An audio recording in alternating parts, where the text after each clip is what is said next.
Hello all, అందరు ఎలా ఉన్నారు? Welcome to my YouTube channel. నాకు ఇవాళ హాస్పిటల్లో అపాయింట్మెంట్ ఉంది, దానికైతే వెళ్తున్నాము. నాకు ఇప్పుడు ప్రెజెంట్ 6th మంత్ రన్నింగ్, మిడ్ వైఫ్తో అపాయింట్మెంట్ ఉంటే వెళ్తున్నాను.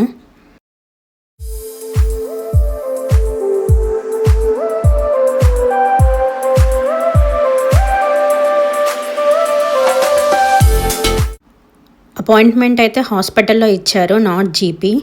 ఇంకా హాస్పిటల్కి ఆల్మోస్ట్ అయితే రీచ్ అయిపోయాము. ఎవరైనా ఫస్ట్ టైం వెళ్ళే వాళ్ళు కూడా ఉన్నా వాళ్ళకైతే ఎలాంటి కన్ఫ్యూజన్ ఉండదు. మనకి ప్రతి ఒక్కటి సైన్స్ ఉంటాయి, బోర్డ్స్, దాన్ని ఫాలో అవ్వకుంటూ వెళ్ళడమే. ఆల్రెడీ ఇప్పటికే 2-3 టైమ్స్ వెళ్ళాం కాబట్టి ఇంకా డైరెక్ట్గా మెటర్నిటీ బ్లాక్ దగ్గరే క్యాబ్ దిగేసాము.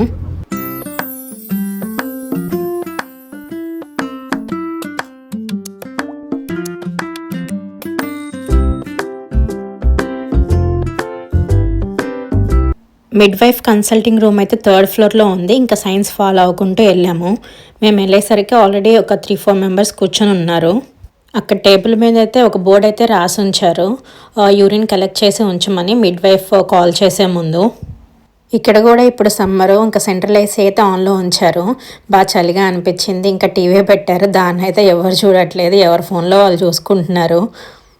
తాగడానికి మినరల్ వాటర్ ఇన్ కేస్ ఏమైనా ఎమర్జెన్సీ అయితే బెల్ ప్రెస్ చేయమని అక్కడ బోర్డు పెట్టారు. నా చెకప్ ఎలా జరిగింది ఏంటి అని ఇంటికెళ్ళి వీడియో చేస్తాను. హలో ఆల్, యూకేలో ప్రెగ్నెన్సీ హాస్పిటల్ సిరీస్ ఎలా ఉంటాయి, చెకప్స్ ఎలా ఉంటాయి ఏంటి అని నేను ఆల్రెడీ 3-4 వీడియోస్ చేస్తున్నాను. ఇన్ కేస్ ఎవరికైనా యూస్ఫుల్ అనుకుంటే గో అండ్ చెక్, డిస్క్రిప్షన్లో లింక్స్ అయితే ప్రొవైడ్ చేస్తాను. మన ఇండియా లాగా ఇక్కడైతే మంత్లీ చెకప్స్ ఉండవు. వాళ్ళు ఎప్పుడు అపాయింట్మెంట్ ఇస్తారో మనకైతే తెలియదు. మనకి లెటర్స్ వస్తాయి ఇంటికి, లెటర్స్ ఆర్ కాల్ ఏదో ఒకటి చేస్తారు. మోస్ట్లీ లెటర్సే మనకి రిసీవ్ అవుతాయి. ఆ టైము డేట్ని చూసుకొని మనం వెళ్ళిపోవడమే. నాకైతే లాస్ట్ చెకప్కి ఈ నెక్స్ట్ అపాయింట్మెంట్కి చాలా గ్యాప్ ఉంది. ఏంటి ఇంత గ్యాప్ ఇచ్చారు, 2 months గ్యాప్ ఉంది, మధ్యలో ఏం చెకప్కి పిలవరా అని అనుకున్నాను. బట్ సడన్గా ఒకరోజు అయితే మిడ్ వైఫ్ కాల్ చేసింది, ఇట్లా మీకు రేపు అపాయింట్మెంట్ బుక్ చేస్తున్నాను, మీరు రాగలరా హాస్పిటల్కి అని. సో నేనైతే వస్తాననే చెప్పాను. దేనికని కూడా అడిగాను. అడిగితే బేబీని ఒకసారి చెక్ చేయడానికి అనింది. సరే రేపైతే అపాయింట్మెంట్ కన్ఫర్మ్ చేయండి, వస్తాం కంపల్సరీగా అంటే ఇంకా ఆమె డేట్ అదంతా చెప్పింది, రమ్మని, డేటు టైమింగ్. సో ఇంకా ఆ టైంకి అయితే మేము రీచ్ అయిపోయాము. ఎప్పుడైనా మేము అపాయింట్మెంట్ టైంకి ఒక 1 hour బిఫోరే వెళ్తాము. ఎందుకంటే ఇక్కడ చాలా మంది అయితే ఏముండరు, మ్యాక్సిమం ఉంటే 10 members ఉంటారేమో, అంతకు మించి అయితే ఎక్కువ ఉండరు.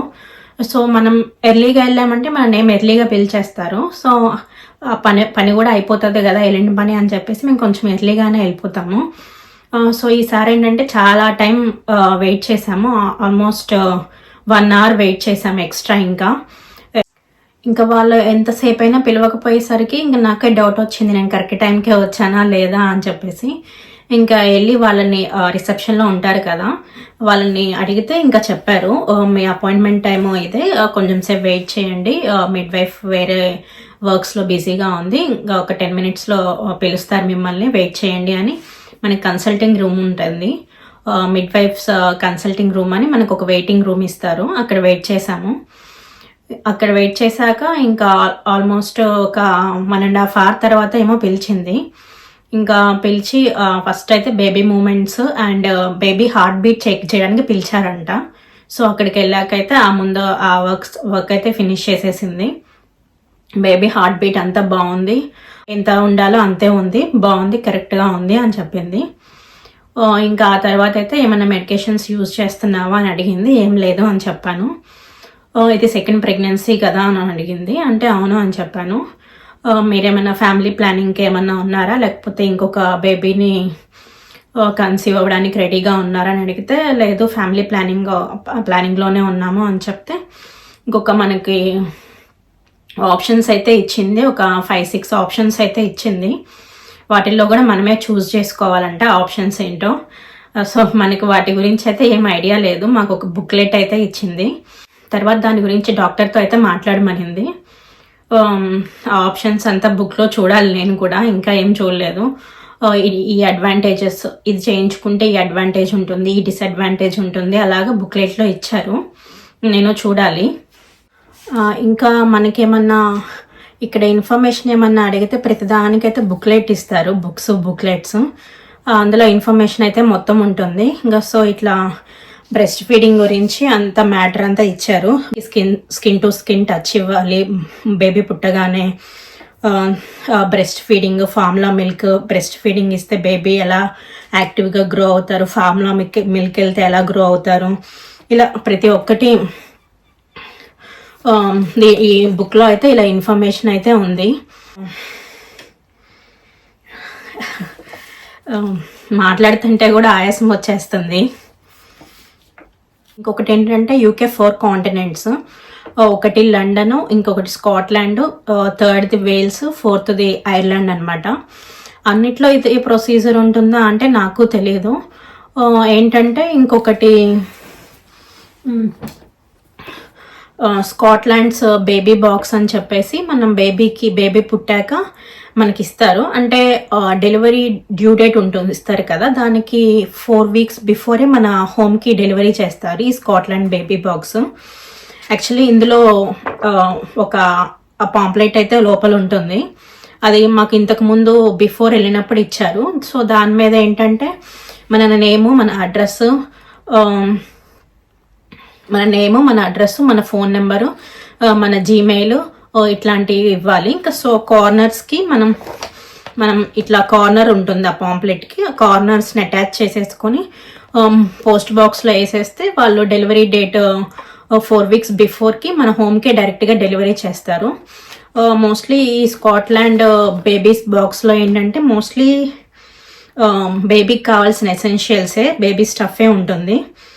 అవేంటి అంటే మనమైతే ఇండియాలో జస్ట్ బేబీ పుట్టగానే కొన్ని జుబ్బాలు అట్లా యూజ్ చేస్తాం మన క్లైమేట్కి తగ్గట్టు.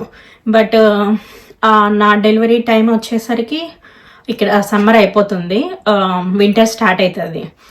సో వింటర్లో ఏమేం బట్టలు యూజ్ చేయాలి వాళ్ళకి, వీళ్ళు ఏంటంటే టాప్ టు బాటమ్ కవర్ చేసేస్తారు బేబీస్కి అయితే, ఎక్కడ ఒక చిన్న ఎయిర్ కూడా పోనీయకుండా. మోస్ట్లీ బట్టలే ఉన్నాయి, బేబీకి 6 months వరకు అయితే సరిపోతాయంట. ఇంకా baby rash cream, baby mittens, మన పెద్దవాళ్ళు హ్యాండ్ గ్లౌజెస్ అంటాం కదా, చిన్నపిల్లల వాటిని మిటెన్స్ అంటారు. ఇంకా బేబీ బ్రష్, ఇంకేమున్నాయి, బేబీ టాయ్స్, 1 థర్మామీటర్, ఇంకొకటి బేబీ టాయ్స్ 2-3 ఉన్నాయి, క్యాప్స్, ఇంకా మోస్ట్లీ బట్టలే కనిపిస్తున్నాయి దీంట్లో. నాప్కిన్స్, డైపర్ ర్యాష్ క్రీమ్, ఇవైతే కొన్ని మొత్తం 0 to 3 month ఐటమ్స్, ఇంకా 3 months to 6 months ఐటమ్స్ ఇట్లా ఇచ్చారు. మోస్ట్లీ మొత్తానికి బాబుకి కానీ బేబీస్కి 6 months వరకు అయితే ఏమేమి కావాలో అవన్నీ వీళ్ళే ప్రొవైడ్ చేస్తున్నారు. మదర్కి ఏమి ఉండవు, ఓన్లీ బేబీకే. మ్యాట్రెస్, బ్లాంకెట్, ఇంకా సాక్స్లు, ట్రౌజర్స్, ఈ టాప్ టు బాటమ్ డ్రెస్ ఉంటుంది కదా దాన్ని రోంపర్స్ అంటారంట. ఏదైనా బట్టలు ఫుల్ కవర్గా ఉండేటట్టే చూస్తారు, అవే పంపిస్తారు మోస్ట్లీ. ఇంక ఇక్కడ ఏంటంటే డిఫరెంట్ టైప్స్ ఆఫ్ బట్టలు అయితే ఇచ్చారు. మనకైతే అన్నీ వస్తాయంట మంచి క్వాలిటీతోనే. ఇది లండన్లో అలా ఉందో లేదో అయితే తెలియదు, ఓన్లీ స్కాట్లాండ్ ఒకటే అనుకుంటున్నాను నేనైతే. ఎందుకంటే ఇక్కడ పర్టికులర్గా స్కాట్లాండ్స్ బేబీ బాక్స్ అనే రాశారు. సో ఇది ఒక యూస్ఫుల్ ఐటమే మనకు వచ్చేది, అన్ని యూస్ఫుల్ ఐటమ్సే పంపిస్తున్నారు. ఇదొకటి అడ్వాంటేజ్ బాగుంది. అండ్ ఇన్ కేస్ మీరు యూకేలో వర్క్ చేస్తున్నట్టయితే, మీరు ఎంప్లాయ్ అయితే మీ ఎంప్లాయర్కి మీరు ఒక డాక్యుమెంట్ అనేది సబ్మిట్ చేయాలి. ఆ డాక్యుమెంట్ నేమ్ ఏంటంటే మ్యాట్ B1 సర్టిఫికేట్ అనమాట. అది మీకు మిడ్వైఫ్స్ని రిక్వెస్ట్ చేస్తే మీకు హాస్పిటల్లో మిడ్వైఫ్స్ ఇస్తారు వాళ్ళని రిక్వెస్ట్ చేస్తే. ఇక్కడ ఏంటంటే మెటర్నిటీ లీవ్ మనకి 1 year ఇస్తారు. ఫస్ట్ ఏంటంటే ఆర్డినరీ మెటర్నిటీ లీవ్, ఇది ఒక 6 months అయితే తీసుకోవచ్చు. ఇన్ కేస్ మనకు కావాలి అనుకుంటే అడిషనల్ మెటర్నిటీ లీవ్ ఇంకొక 6 months అయితే ఇస్తారు. టోటల్ 1 year అయితే మనం తీసుకోవచ్చు మెటర్నిటీ లీవ్. టోటల్ 1 yearకి పే చేస్తారు అని లేదు, దానికైతే కొన్ని క్యాలిక్యులేషన్స్ అయితే ఉంటాయి. వన్స్ మనకి midwife mat B1 certificate provide చేశారు అంటే అది మళ్ళీ ఇవ్వరు మనం రిక్వెస్ట్ చేసినా కూడా. సో మనకి వన్స్ ఇచ్చిన వెంటనే మనం జాగ్రత్తగా ఉంచుకోవాలి దాని మీద ఏంటంటే మన full name, address, date of birth, NI number అయితే మనం ప్రొవైడ్ చేయాలి, నేషనల్ ఇన్సూరెన్స్ నెంబరు, అండ్ మన అడ్రస్ కూడా.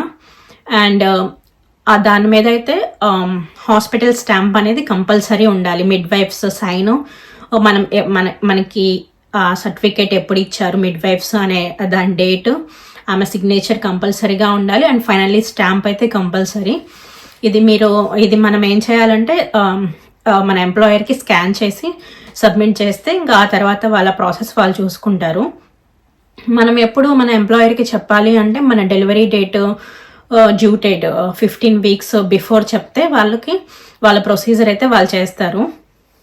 ఇంకా ఈ MAT-B1 సర్టిఫికేట్ గురించి ఫర్దర్గా ఏమైనా ఇన్ఫర్మేషన్ కావాలంటే మనం go.ukలో సర్చ్ చేస్తే మెటర్నిటీ ఇన్ఫర్మేషన్ మొత్తం మనకి తెలుస్తుంది.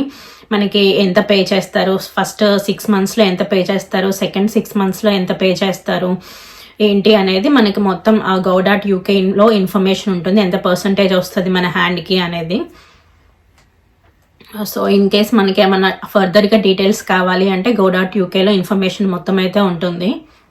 అండ్ ఇంకో ఇన్ఫర్మేషన్ ఏంటంటే ఇప్పుడు నేనైతే second time mother, first time మదర్స్కి బేబీకి ఎలాగా బాత్ చేయించాలి ఏంటి అనేది తెలియదు కదా, దాని గురించి కూడా మనకి ఇక్కడ క్లాసెస్ ప్రొవైడ్ చేస్తారంట. బేబీకి బ్రెస్ట్ ఫీడ్ ఎలా ఇవ్వాలి, అండ్ మన గురించి మదర్స్ ఎలా కేర్ తీసుకోవాలి, అండ్ బేబీస్ని ఎలా కేర్ తీసుకోవాలి, మెయిన్ వాళ్ళకి బాతింగ్. ఇక్కడ మనం అంటే ఇండియాలో ఇట్లా కాలు మీద వేసుకొని చేపిస్తాం కదా, బట్ ఇక్కడ ఎలాగో నాకు తెలీదు, జస్ట్ బాత్టబ్లో హ్యాండ్ పెట్టి ఇట్లా చేపిస్తారనుకుంటా. సో మీరు ఫస్ట్ టైం ఇక్కడ కాదు కాబట్టి, సెకండ్ టైం కాబట్టి మీకు కూడా బాతింగ్ ఐడియా అవన్నీ లేకపోతే 4 days ఏమో క్లాసెస్ ఉంటాయంట, only ladies allowed. In case మీకు కావాలి అనుకుంటే క్లాసెస్ అటెండ్ అవ్వమని చెప్పింది. Not compulsory. మీకు ఇన్ఫర్మేషన్ కావాలి, నేను తెలుసుకోవాలి, నా బేబీకి ఎలా బాగా చేయించాలో ఇక్కడ పద్ధతి ఫాలో అవ్వాలి అంటే మనం ఆ క్లాసెస్ అటెండ్ అవ్వాలి. మెయిన్ మిడ్ వైఫ్ నాకు ఈ అపాయింట్మెంట్ ఎందుకు ఇచ్చిందంటే 6th monthలో first baby heart beat check చేయడానికి, సెకండ్ స్కాట్లాండ్ బేబీ బాక్స్ దాన్ని ఆ పాంప్లెట్ నాకు ఇవ్వడానికి, థర్డ్ అండ్ కాంట్రసెప్షన్ అదే ఫ్యామిలీ ప్లానింగ్ ఆపరేషన్ గురించి డీటెయిల్స్ చెప్పడానికి, అండ్ ఫోర్త్ బేబీ బాతింగ్, బేబీకి ఎట్లా బ్రెస్ట్ ఫీడ్ చేయాలి, బేబీకి ఎట్లా స్నానం చేయించాలి, ఇట్లాంటి క్లాసెస్ ఉంటాయి, వీటికి అటెండ్ అవ్వండి అని చెప్పడానికి నాకు ఈ అపాయింట్మెంట్ అయితే బుక్ చేసింది. అంతా నీట్గా ఎక్స్ప్లెయిన్ చేశారు. ఇంకా ఫర్దర్గా ఏం స్టెప్స్ తీసుకోవాలనేది ఇంకా మనం డిసైడ్ చేసుకోవాలి. మోస్ట్లీ ఈ ప్రెగ్నెన్సీ హాస్పిటల్ సిరీస్లో నా చెకప్స్ ఎలా అయ్యాయి, నా అపాయింట్మెంట్స్ ఎలా ఇచ్చారు, చెకప్స్ గురించి అక్కడ ఏమేమి జరిగింది అంతా నా పర్సనల్ అయితే షేర్ చేసుకున్నాను. అందరికీ ఇలానే జరుగుతుంది అనేమి లేదు, 1 or 2 ఏమైనా డిఫరెన్సెస్ ఉండొచ్చు ఇక్కడ, నాకు కూడా తెలియదు, ఎందుకంటే ఒక్కొక్క ఏరియాలో ఒక్కొక్కలా ఉంటుంది కదా. సో ఇదైతే నా కంప్లీట్ మెటర్నిటీ జర్నీ అయితే ఎలా జరిగింది ఏంటి నేను పర్సనల్గా ఎక్స్పీరియన్స్ చేశాను కాబట్టి అదే షేర్ చేస్తున్నాను. డిస్క్రిప్షన్లో అయితే ప్రీవియస్ హాస్పిటల్ చెకప్స్ లింక్స్ అయితే ఇస్తాను, మీకు ఎవరికైనా ఇంట్రెస్ట్ ఉంటే వెళ్ళి చూడండి. మీకు కనుక మా వీడియోస్ నచ్చినట్లయితే please do like, share and subscribe. Nearly 1K ఫ్యామిలీకి రీచ్ అవుతున్నాము subscribers. Please do considering subscribing. Thank you. Bye bye. See you in the next video.